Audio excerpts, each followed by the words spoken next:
We are leaving. We're never coming back. It's been almost 4 years since the United Kingdom voted to leave the European Union, and it's been quite a journey. It is the long and tortured story of Brexit. Here's a look back at how Brexit unfolded.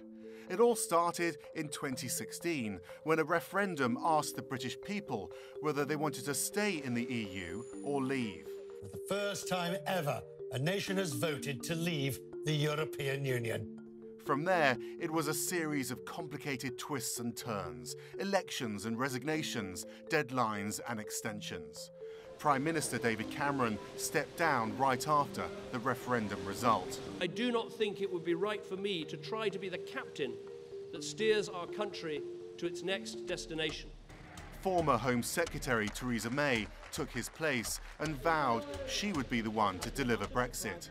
Brexit means Brexit. Negotiating plans were crafted, and nearly a year after the referendum, the official process of the UK leaving the EU began, with a departure date of March the 29th, 2019.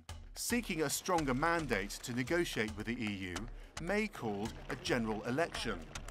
The country is coming together, but Westminster is not.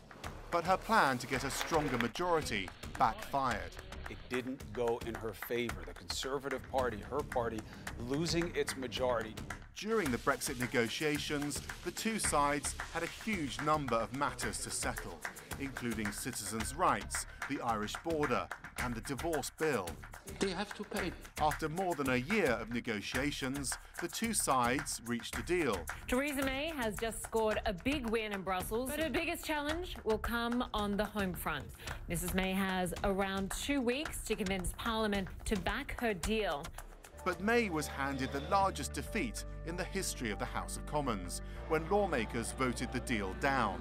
The noes have it. May tried to pass the bill twice more, but to no avail, and so she had no choice but to ask to extend the Brexit deadline.